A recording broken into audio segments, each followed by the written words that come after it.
All right, guys, I'm coming to you from the future. I've had this jet ski for probably 6 months, and I've been working on it for 3. And as you'll find out in some of these first videos, I didn't check it out at all because I actually bought it for the trailer, and this came with it because it wasn't running. But this one has been one of the most difficult projects I've worked on thus far. I've got about 3 months off and on of working on it, and I still don't have it running, but I have lots and lots of video of problems that I ran into and things I did, just rebuilding the engine and going from there. So I'm just going to put this as a preamble and then try and get some of these other videos up on there, and then hopefully at some point in time we'll get it running, because it still ain't doing that. So hope you enjoy these videos. I hope they're helpful, and I hope it also prevents you from making some of the same mistakes I did. All right, guys, for our next trick, we have a 2005 Sea-Doo RXT, and she does turn over, but won't start. And I kind of got this with this trailer because I have another jet ski I'm working on, so I needed a jet ski trailer. And we ended up with this guy, and this one kind of came with it. It's gray and red, body's in decent shape. It's got some gel coat issues, chips and so forth, but for 18 years, 19 years old, it's not too bad, except for I went and did a compression test, and we have 40 psi, 20, 20, and so we obviously have some problems. The oil is also milky. So we all know, or maybe we all know, that that is a head gasket, or at least coolant getting down in the tank. So we're going to start working on tearing this thing all apart. So we have to take the supercharger off, which is right here, and we have to take the exhaust. We got to take some coolant off both sides, and we may need to take the exhaust off, I don't know, so we will find some of that out, and I'll probably get it all out and update you, and then we'll start taking apart the engine. Alright, so we finally got this engine out, and it's been sitting here for a few days. You can see this is the oil that's coming out of it, so that's just coolant and oil mixed, and you can see it's got that coffee creamer look. This is the exhaust. It's not horrible. Up here doesn't look too bad. Chains tight. These look tight, but obviously it's either a head gasket or something further, so it'll be interesting when we pull this thing apart what's actually going on. So what I ended up doing was taking off this fuel rail, and I think we could have just left all the electronics, because there's the ECM, I believe. This guy right here.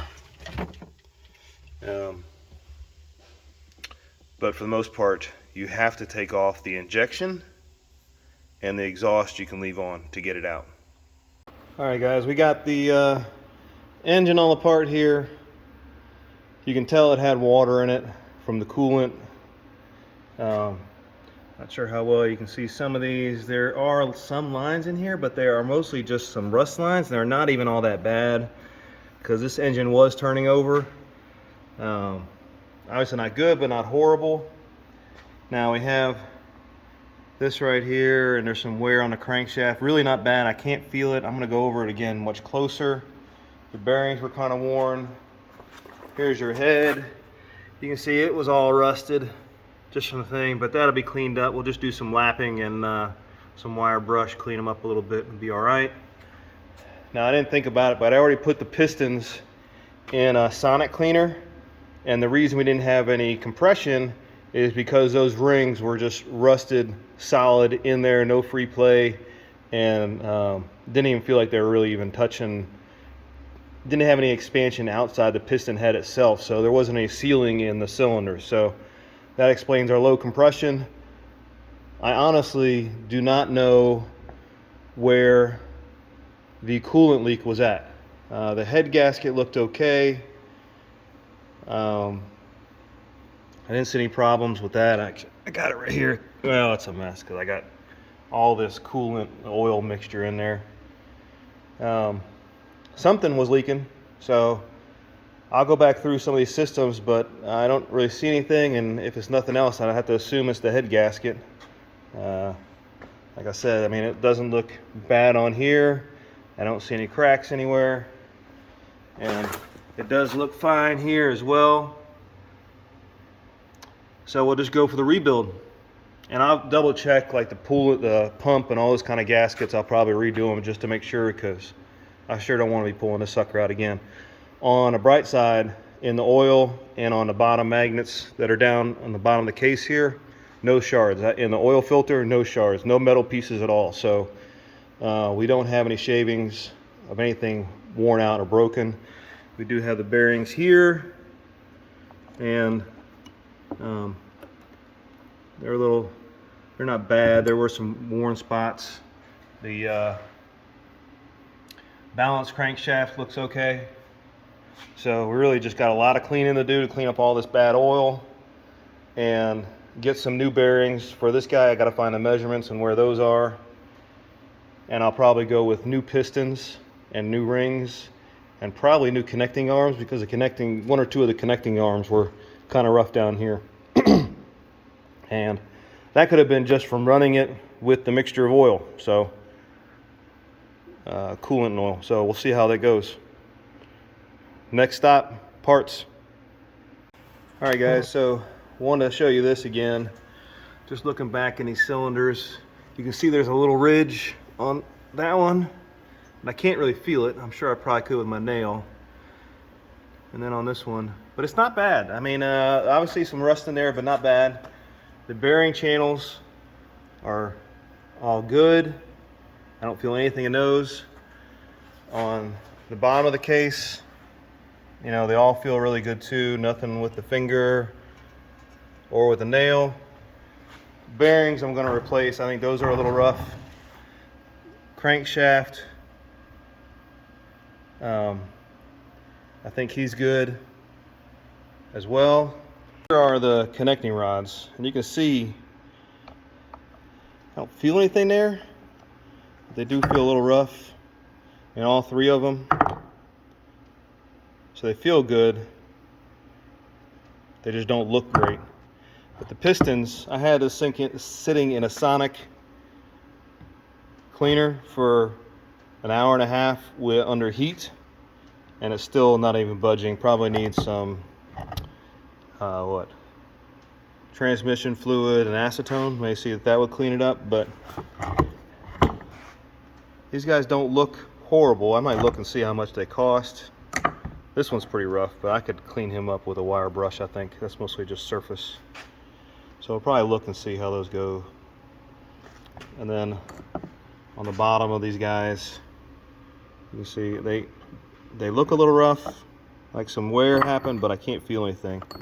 So I'll probably look and see on the cost of those, maybe. And I'm afraid what's going to happen is when I try and get these rings out anyway, that I'm going to damage the piston heads. So I may just replace the piston heads and the arms on this side and go for all new rings. All right, everyone. I'll apologize. I really don't know the last time I recorded and where I left off, but we have the entire engine out and in pieces. We got the crank and bottom half of the case, the intake over there, exhaust over there. We're going to be putting all this back together here shortly. I'm waiting for two more parts, one of them being a bearing.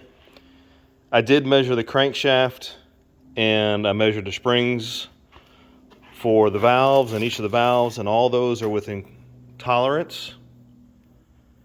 I think what happened, and I'm going to shift over here in a second, is that this engine had been rebuilt at some point partially, and I'll show you why. All right, so here we have the cylinder sleeves on the top half and also the head. Now these are the old pistons that came out, and you know, you can see some wear, but it doesn't feel like anything.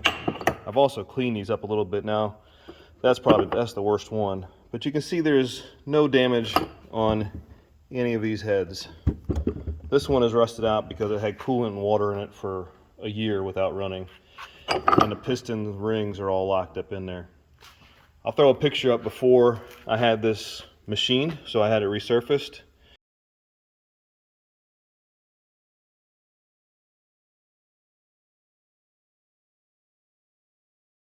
And you can still see there's a few in here, but we're now 100% flat.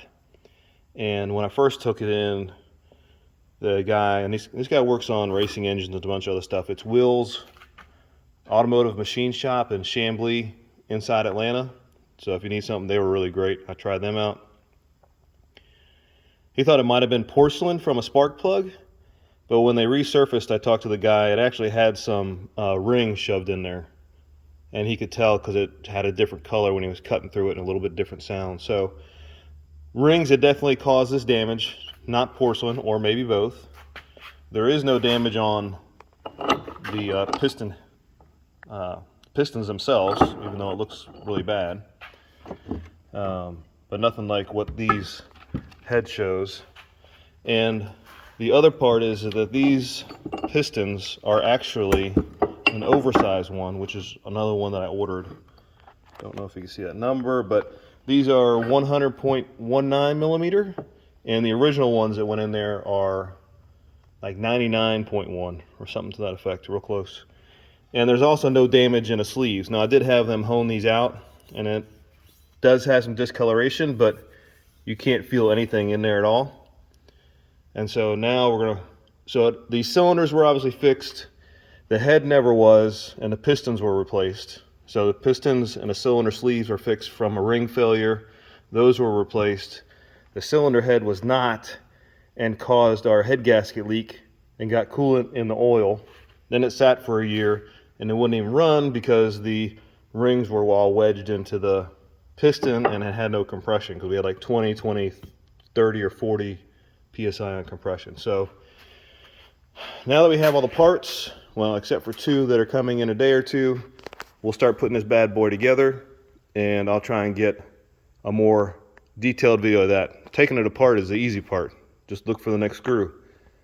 But putting it back together, you got a lot of things to remember to do. So we'll see if we can't do that and help you guys out. Thanks. Till next time.